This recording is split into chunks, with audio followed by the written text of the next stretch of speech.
அந்த சத்தம்?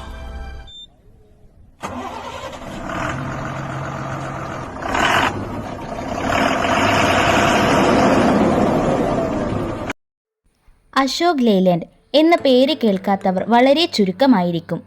ചേസിസ് വാങ്ങി പലരും ബോഡി കെട്ടി ആ ബസ്സിന് മക്കളുടെ പേരിടുന്നത് നാം കാണാറുണ്ട്. പക്ഷേ ലെയ്ലാൻഡിൻ്റെ എല്ലാ ബസ്സിനും മുന്നിൽ അശോക് ലെയ്ലാൻഡ് എന്നും കാണും. ആരാണ് ഈ അശോക് എന്ന് ഇതുവരെ ആരും അന്വേഷിക്കുന്നത് കണ്ടിട്ടില്ല. എന്നാൽ ഇത് ഒരു അച്ഛന് മകനോടുള്ള സ്നേഹം കൊണ്ടുണ്ടായ പേരാണ്. ആ കഥയാണ് ഇനി പറയാൻ പോകുന്നത്. ഒപ്പം ഇന്ത്യയിലെ വാഹന വിപണിയിലെ അതികായന്മാരായ അശോക് ലെയ്ലാൻഡിൻ്റെ ചരിത്രവും. പഞ്ചാബുകാരനായ പഴയ ഒരു സ്വാതന്ത്ര്യ സമര സേനാനിയാണ് രഘുനന്ദൻ ശരൺ. അദ്ദേഹമാണ് 1948 ഇംഗ്ലണ്ടിൽ നിന്നുള്ള ഓസ്റ്റിൻ കാറുകളുടെ അസംബ്ലിങ്ങിനു വേണ്ടി അശോക് മോട്ടോഴ്സ് ആരംഭിച്ചത്. അദ്ദേഹത്തിൻ്റെ മകന്റെ പേരാണ് അശോക് ശരൺ. അങ്ങനെയാണ് അശോക് മോട്ടോഴ്സ് എന്ന പേര് വന്നത്. ഈ പേരിൽ കമ്പനി സ്ഥാപിച്ച രഘുനന്ദൻ ശരൺ എന്ന വ്യവസായിയെ ഇന്ത്യയുടെ ആദ്യത്തെ പ്രധാനമന്ത്രിയായ നെഹ്റുവാണ് വാഹന നിർമ്മാണ രംഗത്തേക്ക് തിരിച്ചുവിട്ടത്. മദ്രാസിലെ രാജാജി ശാലയിൽ ഹെഡ് ഓഫീസും നഗരത്തിന് അല്പമകലെ എന്നൂരിൽ ഒരു പ്ലാന്റുമായി 1948 അശോക് മോട്ടോഴ്സ് എന്ന പേരിൽ തുടങ്ങിയ കമ്പനി ആദ്യം ഓസ്റ്റിൻ കാറുകളുടെ ഘടകങ്ങൾ ഇറക്കുമതി ചെയ്ത് കൂട്ടിയോജിപ്പിച്ച് വിൽപ്പന ആരംഭിച്ചു. രാഷ്ട്ര നിർമ്മാണത്തിന് അവിഭാജ്യ ഘടകമായ വാണിജ്യ വാഹനങ്ങളുടെ നിർമ്മാണത്തിനായി ബ്രിട്ടീഷ് ലെയ്ലാൻഡുമായി പങ്കാളിത്തമുണ്ടാക്കുന്നത് 1955 അങ്ങനെ അശോക് മോട്ടോഴ്സും ലെയ്ലാൻഡ് മോട്ടോഴ്സ് ലിമിറ്റഡും തുല്യ പങ്കാളിത്തത്തോടെ അശോക് ലെയ്ലാൻഡ് എന്ന പുതിയ പേര് സ്വീകരിച്ചു. ഇതിനിടയിൽ ദൗർഭാഗ്യകരമായി രഘുനന്ദൻ ശരൺ ഒരു വിമാന അപകടത്തിൽ കൊല്ലപ്പെട്ടു. പക്ഷേ കമ്പനി സർക്കാർ ഇടപെടലിലൂടെ പ്രതിസന്ധികളെ തരണം ചെയ്യുകയാണ് ഉണ്ടായത്. ട്രക്ക് ഷാസിയിൽ നിർമ്മിച്ച കോമറ്റ് ബസ്സുകളായിരുന്നു അശോക് ലെയ്ലാൻഡിന്റെ ആദ്യ ഉൽപ്പന്നം. തദ്ദേശീയമായി നിർമ്മിച്ച പകുതിയോളം വാഹന ഭാഗങ്ങൾ ഉപയോഗിച്ച ആദ്യത്തെ ഇന്ത്യൻ നിർമ്മിത double decker bus 1967 Ashok Leyland പുറത്തിറക്കി.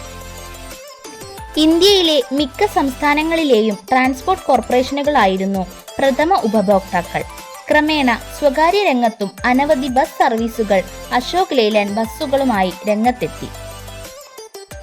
തൊഴിൽ പ്രശ്നങ്ങളും ആഗോള എണ്ണ പ്രതിസന്ധിയും കൂടി ആയപ്പോൾ ബ്രിട്ടീഷ് ലെയ്ലാൻഡ് കമ്പനി തീരെ പരിങ്ങലിലായി. അങ്ങനെ ഒടുവിൽ 1975 ബ്രിട്ടീഷ് ലെയ്ലാൻഡ് പാപ്പരായി പ്രഖ്യാപിക്കപ്പെട്ടു. ഇംഗ്ലണ്ടിൽ കമ്പനി തകർന്നടിഞ്ഞപ്പോഴും ഇന്ത്യയിൽ കഥ മറിച്ചായിരുന്നു. ഇവിടെ കമ്പനി പുരോഗതിയുടെ പാതയിലായിരുന്നു. അല്പം കാലഹരണപ്പെട്ട സാങ്കേതിക വിദ്യയായിരുന്നെങ്കിലും ഈടുനിൽപ്പിനും ദൃഢതയ്ക്കും പേരുകേട്ടവയായിരുന്നു ലെയ്ലാൻഡ് ബസ്സുകൾ.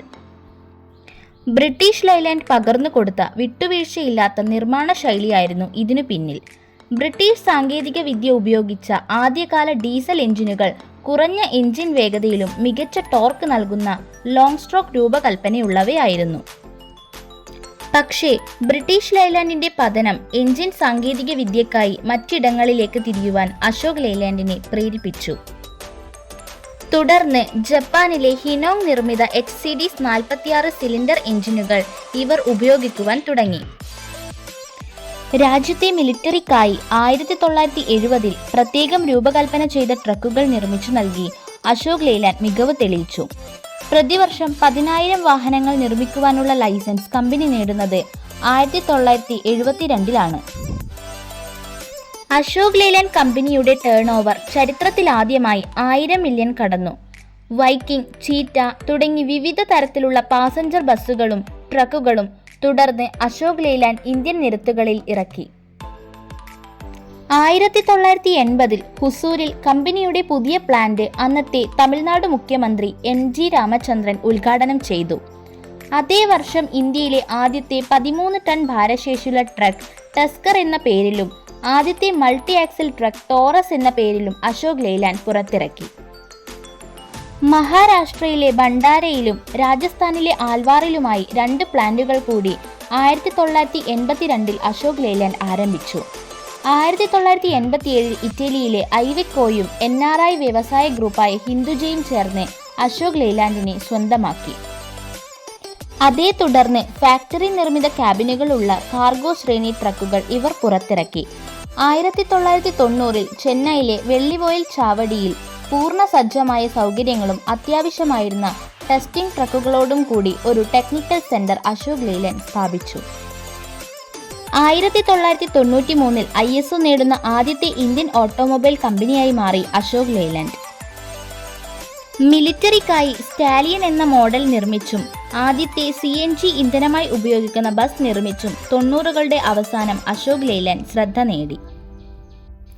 നിലവിൽ ഐവെക്കോയുമായുള്ള സഹകരണം അവസാനിപ്പിച്ചുവെങ്കിലും ക്യാബിനുകൾ അശോക് ലെയ്ലാൻഡ് തങ്ങളുടെ വെക്കോമെറ്റ് ശ്രേണി ട്രക്കുകളിൽ ഉപയോഗിച്ചു വരുന്നു. പുത്തൻ സാങ്കേതിക വിദ്യ വിപണിയിലെത്തിക്കുന്നതിൽ എന്നും മുൻപന്തിയിലാണ് അശോക് ലെയ്ലാൻഡ്. മൾട്ടി ആക്സിൽ ട്രക്കുകൾ, എയർ ബ്രേക്കുകൾ, റീഅറേഞ്ചിംഗ് ബസ്സുകൾ, വെസ്റ്റിബിൾ ബസ്സുകൾ എന്നിവയൊക്കെ ഇവരാണ് ആദ്യം ഇന്ത്യൻ നിരത്തുകളിൽ എത്തിച്ചത്. അശോക് ലെയ്ലാൻഡിന്റെ ട്രക്കുകൾ, ബസ്സുകൾ തുടങ്ങിയവ ഇന്നും വിപണിയിൽ മികച്ച പ്രകടനം കാഴ്ചവെക്കുന്നവയാണ്. പല വിദേശ രാജ്യങ്ങളിലേക്കും തങ്ങളുടെ ഉൽപ്പന്നങ്ങൾ ഇന്ന് ഇവർ കയറ്റി അയക്കുന്നു. പലതരം പ്രതിരോധ വാഹനങ്ങളും ഇവർ നമ്മുടെ സൈന്യത്തിനു വേണ്ടിയും നിർമ്മിക്കുന്നുണ്ട്. ബ്രിട്ടീഷ് പാരമ്പര്യമുള്ള വ്യാപാര നാമത്തിൽ തുടരുമ്പോഴും ആധുനിക വാഹന രംഗത്ത് ഇന്ത്യയുടെ അഭിമാനമായി അനുശീതം മുന്നേറുകയാണ് അശോക് ലെയ്ലാൻഡ്. അശോക് എന്ന പേര് തലമുറകളായി ഇന്നും ഏറ്റുപറയപ്പെടുന്നു. അതുതന്നെയാകും വിമാന അപകടത്തിൽ മരിച്ച ആ അച്ഛനും അങ്ങ് മുകളിലിരിക്കുമ്പോൾ ഏറ്റവും വലിയ സന്തോഷം. ഈ വീഡിയോ ഇഷ്ടമായ ലൈക്ക് ചെയ്യാനും സബ്സ്ക്രൈബ് ചെയ്യാനും മറക്കരുത്. Thanks for watching.